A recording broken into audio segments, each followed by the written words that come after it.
Dan mereka nggak kenal sama sekali si cewek itu. Dan di prodi angkatan saat itu, nggak pernah ada nama perempuan dengan nama si cewek tadi.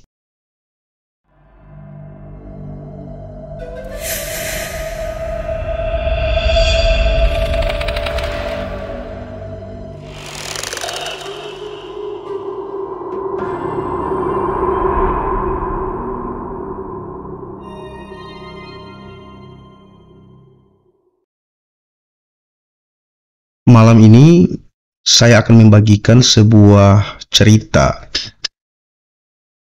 buat teman-teman semua, di mana cerita ini diceritakan oleh teman saya. Dia bercerita tentang sebuah pengalaman yang mistis pada saat itu. Sewaktu dia, teman saya ini, masih berstatus sebagai mahasiswa dan berkuliah di salah satu universitas ternama di Sulawesi Tengah, di Kota Palu.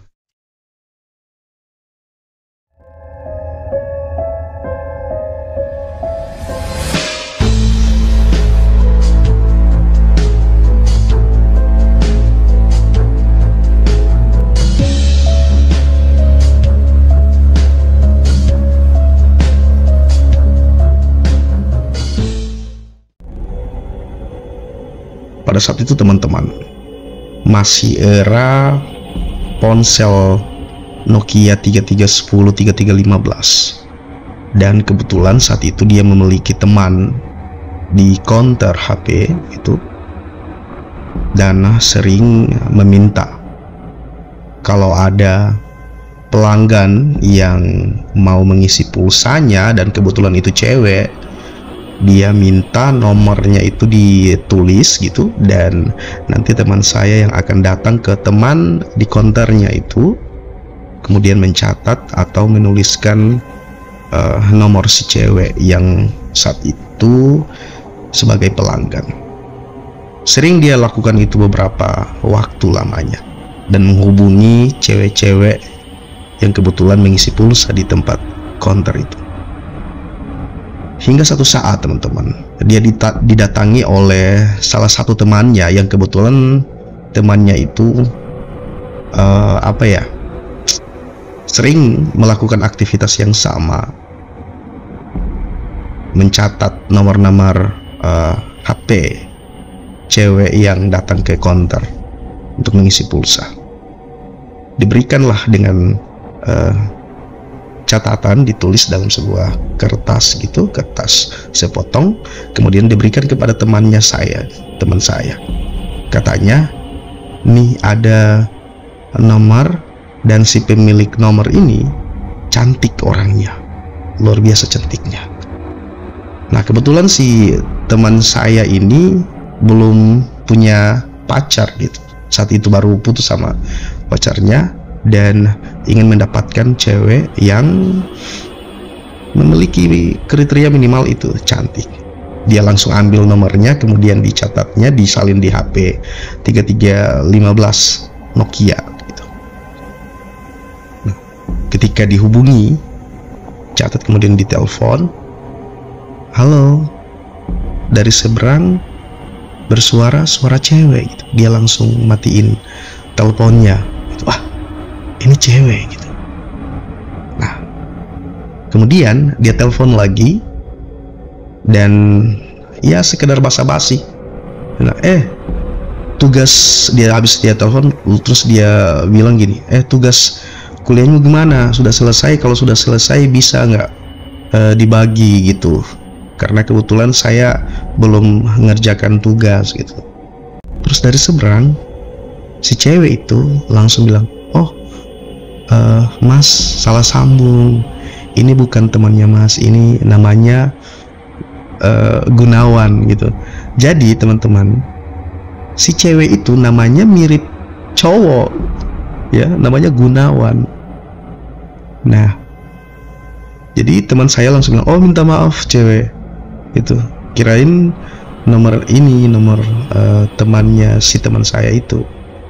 Udah. Kemudian basa-basi dari mana gitu, tinggal di mana.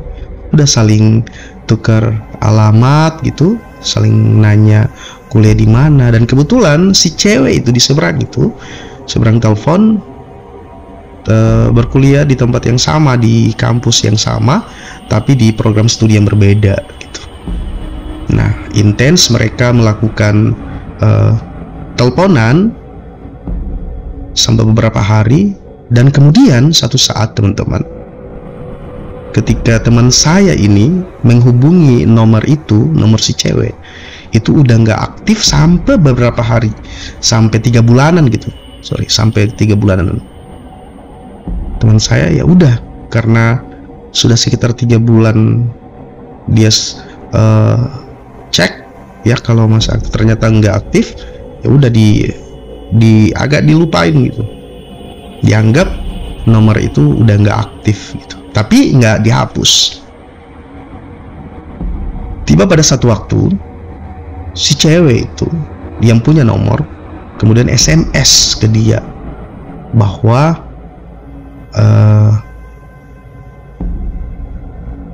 diaktif lagi gitu nomornya, bahwa ini si Gunawan, maaf kemarin HP-nya bermasalah gitu, trouble, dan barusan diperbaiki dan baru bisa aktif lagi.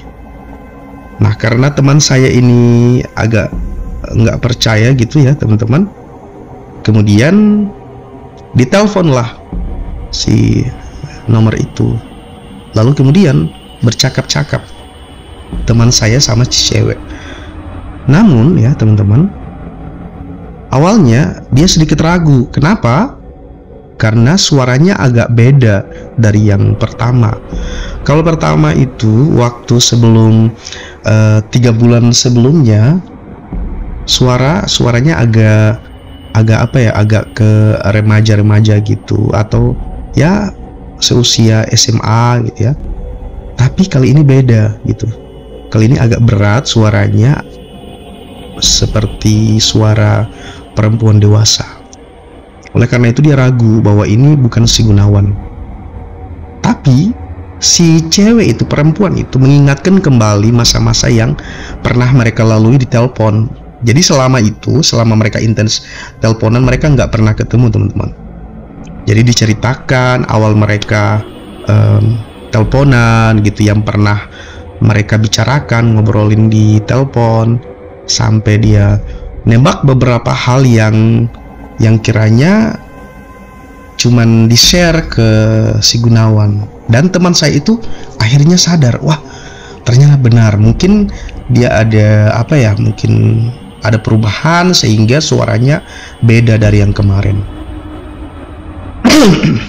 Akhirnya mereka terus intens melakukan komunikasi, saling SMS-an, nanya kabar gitu, atau saling teleponan gitu. Nah, karena saking penasaran teman saya ini dan sudah lama berhubungan gitu teman-teman, akhirnya dia pengen untuk ketemu dengan si cewek. Agak sedikit maksa gitu.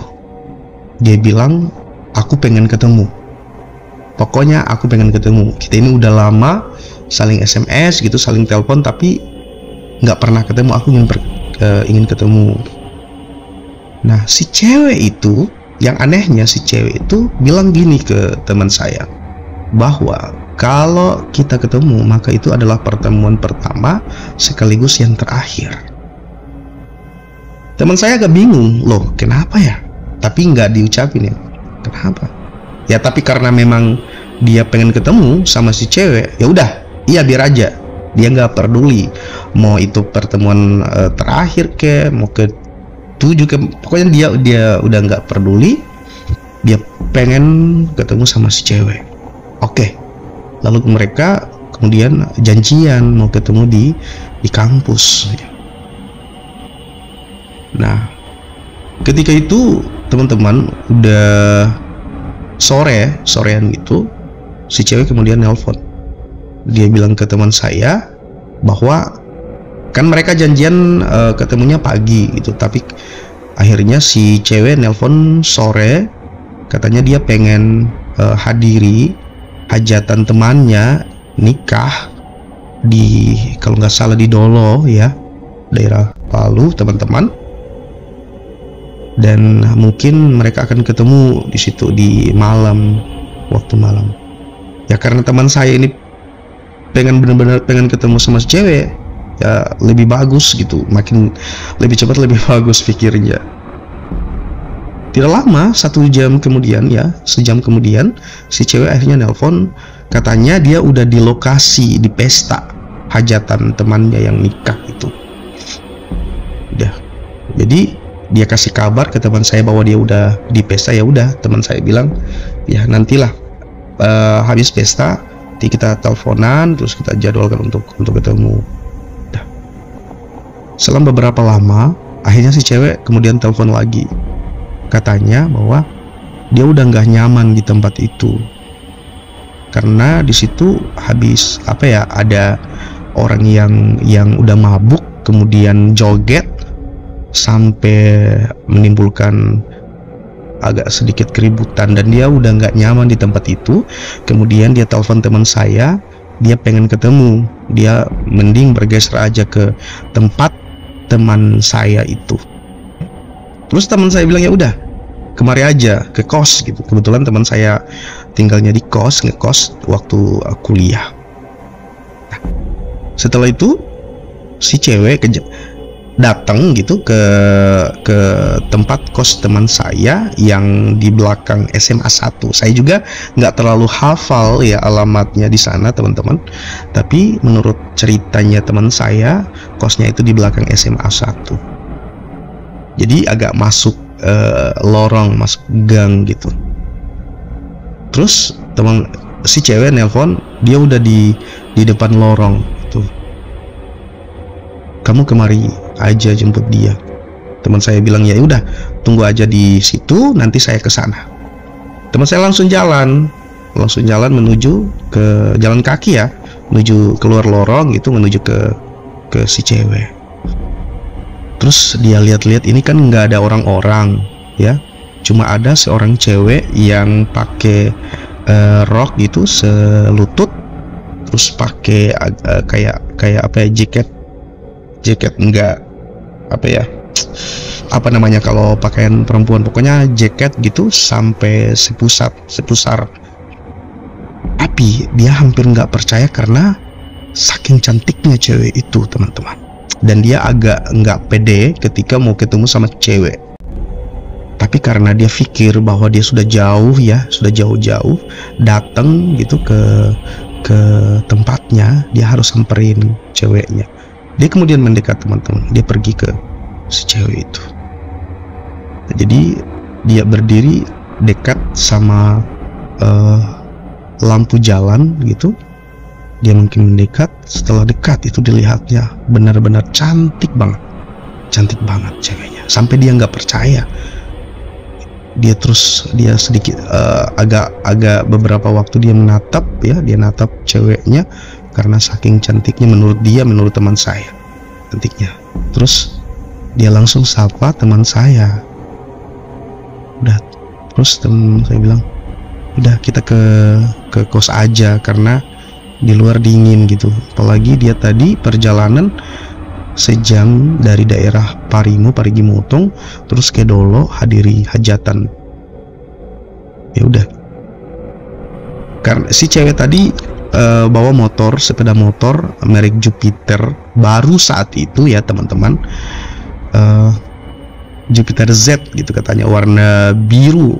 Dia bilang ke saya itu warna biru baru, naik gitu. Terus sebelumnya sih teman saya sebelum ke kos dia pengen belanja snack ya, minuman, supaya nanti pas ngobrol-ngobrol di dalam kos itu bisa sambil ngobrol makan snack gitu sambil minuman. Udah, pas mau mendekati warung, si cewek bilang ke teman saya, dia tepuk bahu ya bagian belakang teman saya itu untuk berhenti di sini aja. Padahal itu masih jauh warungnya gitu, belum sampai. Tapi si cewek minta supaya berhenti. Akhirnya ya udah, dia ikutin maunya si cewek, dia berhenti terus dia jalan ke warung untuk membeli snack dan lain sebagainya.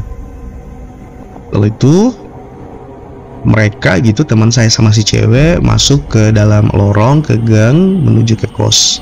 Nah, di kos itu teman-teman, kebetulan ada adik sepupu dari teman saya yang agak kurang sehat, tidur di kamarnya gitu. Jadi teman-teman, si teman saya ini sudah mulai berpikiran yang enggak apa ya, yang udah macam-macam berkecamuk di pikirannya dan berpikir yang tidak-tidak gitu.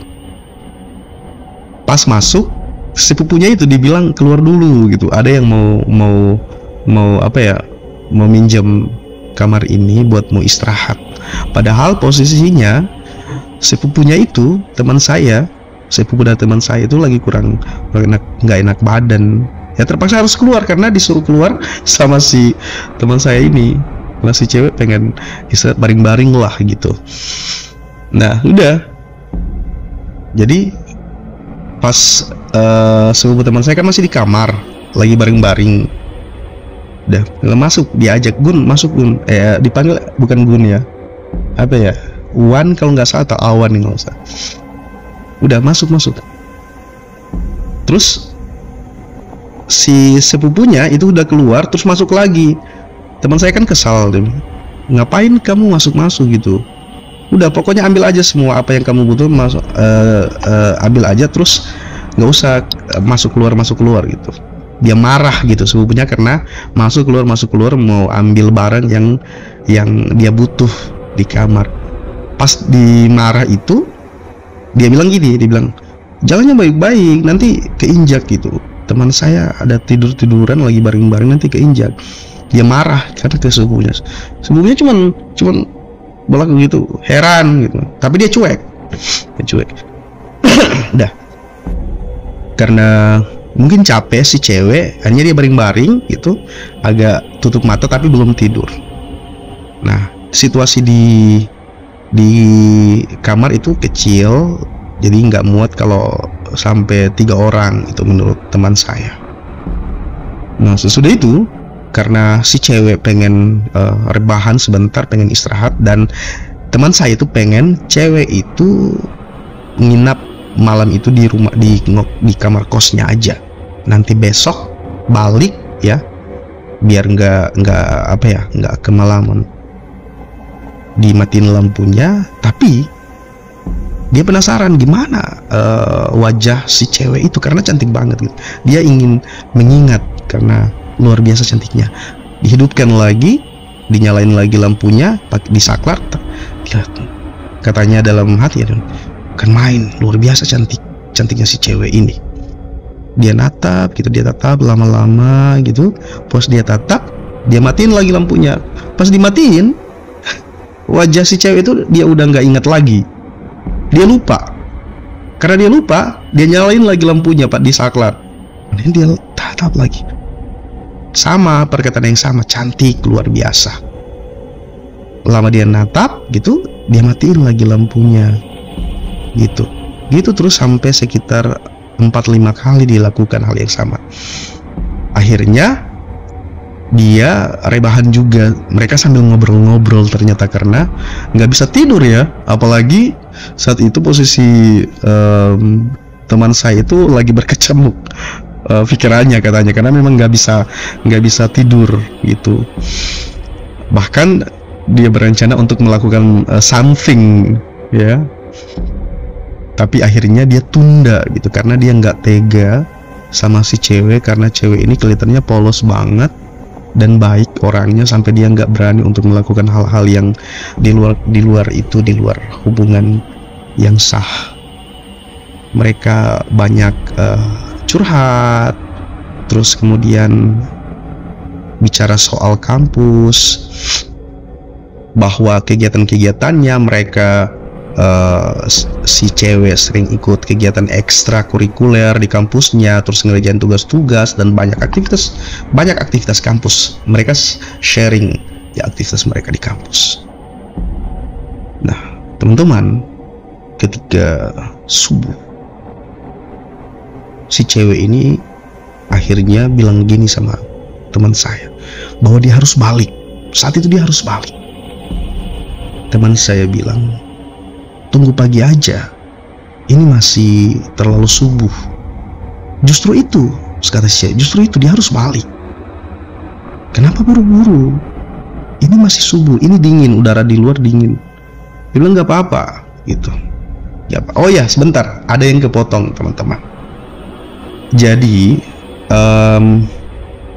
sebelumnya sebelum mereka ketemu, si cewek ini sempat beberapa kali pinjam uang ke teman saya untuk ngisi pulsa gitu. Ya, sekitar teman saya sudah ngeluarin uang sebanyak 300 ribuan gitu untuk ngisi pulsa si cewek. Dan pada saat si cewek itu datang, mereka ketemu, si cewek bilang ke teman saya, tolong buka bagasi motornya dan tolong ambilkan dompet, di situ ada uang gitu. Terus ambil uang untuk menggantikan yang pernah dia pinjam ke teman saya.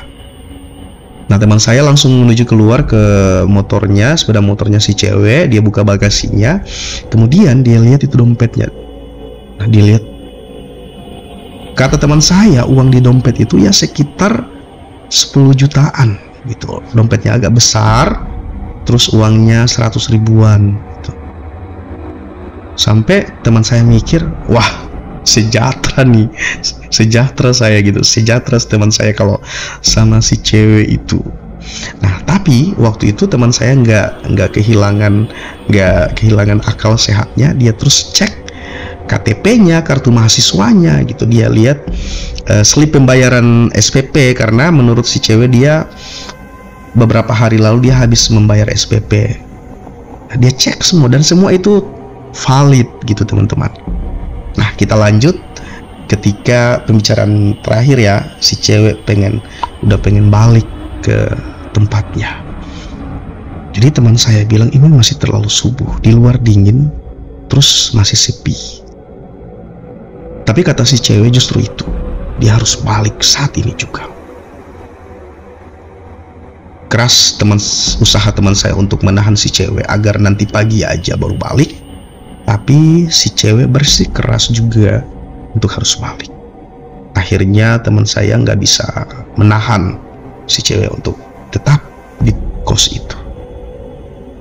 Setelah mereka bercakap-cakap kemudian, akhirnya si cewek itu kemudian mengatakan bahwa inilah pertemuan pertama sekaligus terakhir.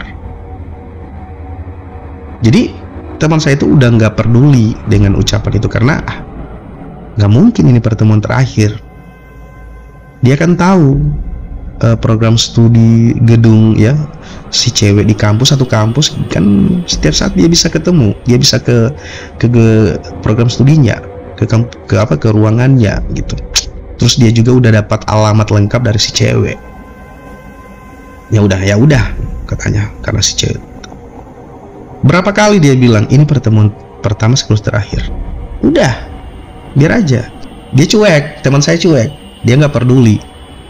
Berapa kali dia bilang itu, tapi dia nggak ambil pusing. Akhirnya mereka berpisah. Si cewek akhirnya pergi pulang ke tempatnya. Pada paginya ya, pagi menjelang siang, dia ke kampus. Kemudian karena penasaran gitu, dia penasaran dengan si cewek dan dia pengen ketemu, karena saking pengen ketemu hari itu, dia rindu gitu. Kata teman saya, dia rindu banget sama si cewek. Dia ke tempat program studi si cewek, dia ke sana, dia nanya gitu bahwa segala aktivitas ya ekstrakurikuler, bahwa ada latihan tarinya, seninya gitu, mereka ada tugas kuliah yang ini, terus kegiatan-kegiatan ekstra lah gitu. Terus dia tanya nama dari dari si cewek itu, dan mereka nggak kenal sama sekali si cewek itu. Dan di prodi angkatan saat itu nggak pernah ada nama perempuan dengan nama si cewek tadi. Teman saya penasaran, heran gitu, dan bahkan nggak percaya, mungkin mereka bohong. Tak Tapi terus dia yakinkan kepada teman-teman itu, cewek-cewek yang ada di program studi, bahwa gini ciri-cirinya, ini, A dan seterusnya dijelaskan. Dan mereka nggak pernah kenal dengan karakter atau ciri-ciri perempuan seperti itu.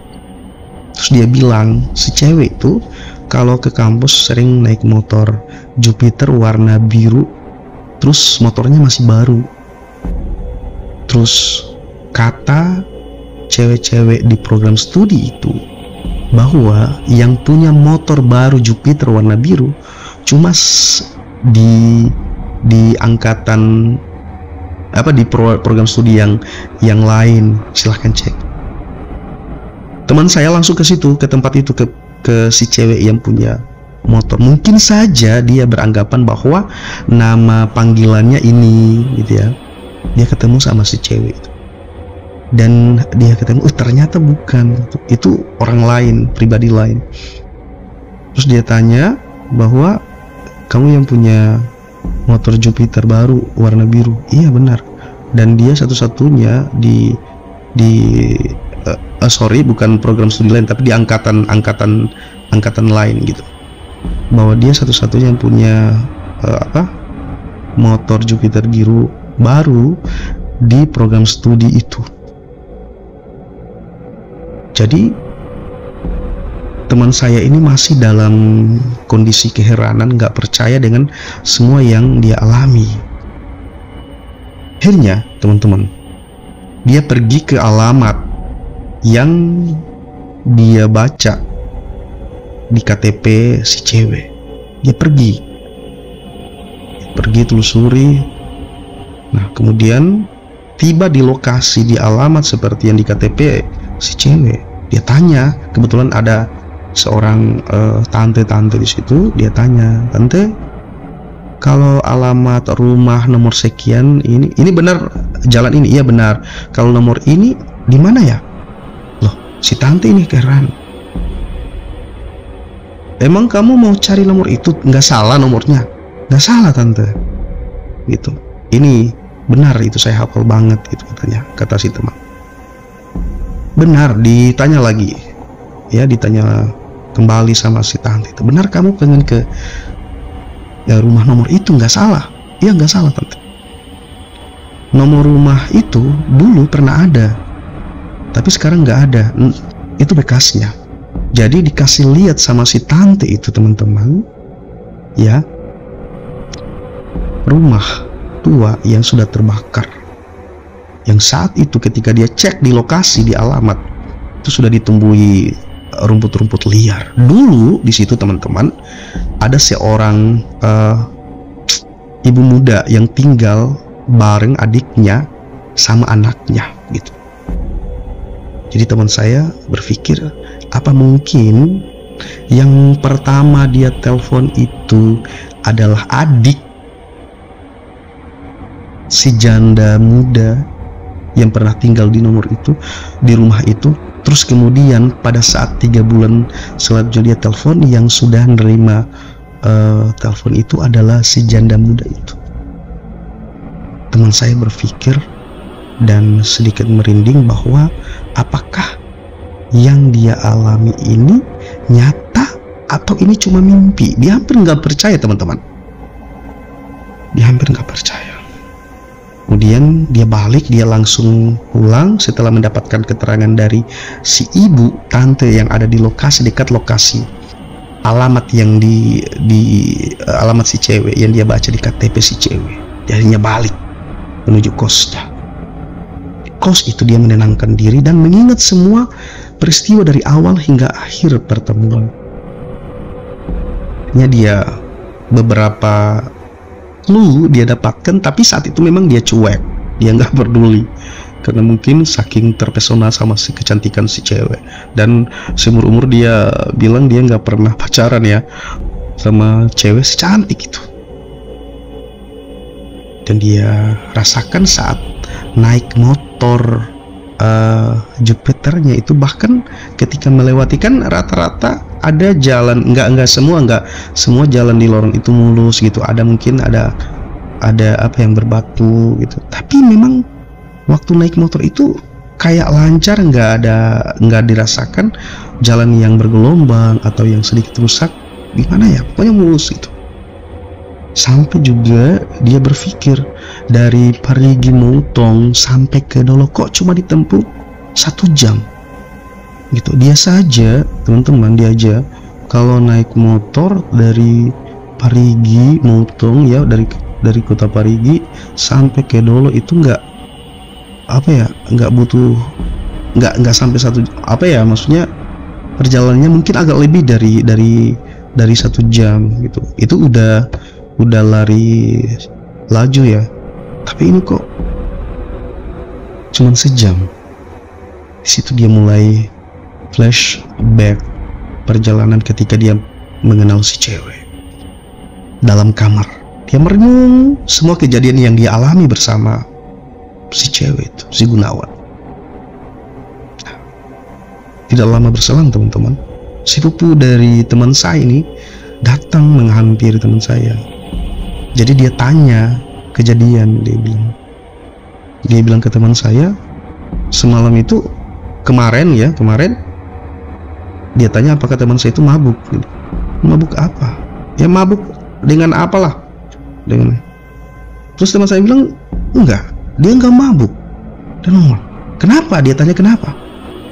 Iya, kan ceritanya teman saya bilang ada yang mau nginap gitu, ada teman perempuan yang nginap. Terus teman saya marah kepada sepupunya karena dia lalu lalang di dalam rumah, di dalam kamar, dan hampir menginjak si cewek itu.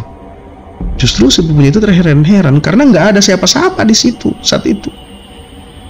Dia bilang teman perempuan ini, teman saya bilang ada teman perempuannya yang mau nginap, ini sudah sedang baring di sini. Sepupunya itu terheran, mana orang ini, mana orangnya, nggak ada. Saat itu sepupu dari teman saya bilang, wah udah mabuk nih bos ini, udah mabuk dia, biar aja. Jadi dia pikir cuman gitu. Terus sepupu saya sudah nggak bicara lebih sama teman saya, udah nggak bicara lebih sama sepupunya. Dia cuma diam, dia merenung, dan dia bertanya-tanya dalam hati, apakah perempuan yang menjalin komunikasi sampai dengan bertemu dengan teman saya itu, apakah dia dari golongan bangsa lain? Apakah dia adalah sosok jin? Dia berpikir-pikir, kenapa ya? Apa yang membuat sampai si cewek itu yang tak kasat mata kemudian datang ke kehidupannya gitu? Dan kalau memang benar dia adalah bangsa jin, terus kenapa teman saya memberikan nomor itu kepada saya? Jangan-jangan teman saya ini dari bangsa jin, kata si teman saya. Tapi nggak mungkin. Dan dia sadar akhirnya teman-teman bahwa ini makna dari kalimat bahwa pertemuan di malam itu adalah pertemuan pertama sekaligus sebagai pertemuan terakhir. Sepanjang malam itu mereka habiskan 1 malam bersama di kamar kos teman saya. Hingga saat ini, kemudian saya nanya gitu ke teman saya, terus selama ini pernah tidak ada satu waktu kemudian si cewek itu muncul kembali? Dia bilang sampai dengan saat itu nggak pernah. Ini cerita teman-teman, dia ceritakan sekitar 4 hari lalu ke saya. Jadi bahkan saya jangan-jangan dia ini bohong gitu, dia bohong ke saya. Saya bilang, saya suruh dia bersumpah demi Allah, demi Tuhan dan sebagainya. Dia berani bersumpah. Terus dia bilang, Rick, saya tidak sampai hati untuk mau cerita hal yang bohong, yang dusta ke kau gitu, ke kamu. Ya udah, saya percaya. Bisanya ya? Saya bilang apa ya? Saya nanya ke teman saya, apa yang sering yang kamu lakukan gitu? Karena nggak pernah ya teman-teman yang yang dekat sama saya, baik itu di semasa sekolah sampai sebelum saya kenal teman saya ini, nggak pernah punya cerita yang mistis seperti ini. Adapun hal-hal mistis ya pada umumnya itu tidak seperti rangkaian cerita seperti teman saya yang satu ini. Saya juga heran, saya nggak tahu apakah ini benar adanya, tapi dia telah bersumpah ke saya bahwa hal ini adalah nyata dia alami. Bahkan saat itu saya tanya, apakah kamu memiliki rasa rindu ketika kehilangan sosok itu? Dia bilang awalnya iya, tapi ketika dia flashback, kemudian dia sadar bahwa ini bukan dari dunia nyata, bukanlah manusia. Justru dia agak khawatir gitu. Di satu waktu kemudian dia datang kembali ke kehidupannya. Saya nggak tahu apa yang sedang terjadi dengan teman saya itu. Jika teman-teman punya jawaban ataupun sedikit pengetahuan tentang dunia mistis seperti yang teman saya alami ini, mohon untuk bisa menuangkan di kolom komentar, memberikan komentar terkait dengan apa yang telah teman saya alami ini. Demikian teman-teman, sebuah kisah dari teman saya yang dapat saya bagi buat teman-teman semua pada malam hari ini. Semoga menambah referensi buat teman-teman yang suka dengan dunia mistis, spiritual, misteri, dan horor, dan bersedia untuk terus mendukung pengembangan channel Kakak Jo agar mampu berkembang lebih baik, lebih maju, mengedukasi serta menghibur buat kita semua dengan terus men-like, men-subscribe, dan men-share video maupun channel Kakak Jo melalui media sosial teman-teman. Terima kasih buat teman-teman yang selama ini telah menonton, meluangkan waktunya untuk menonton channel ini. Insya Allah kita akan ketemu di lain waktu, lain kesempatan. Dan Kakak Jo akhiri. Assalamualaikum warahmatullahi wabarakatuh.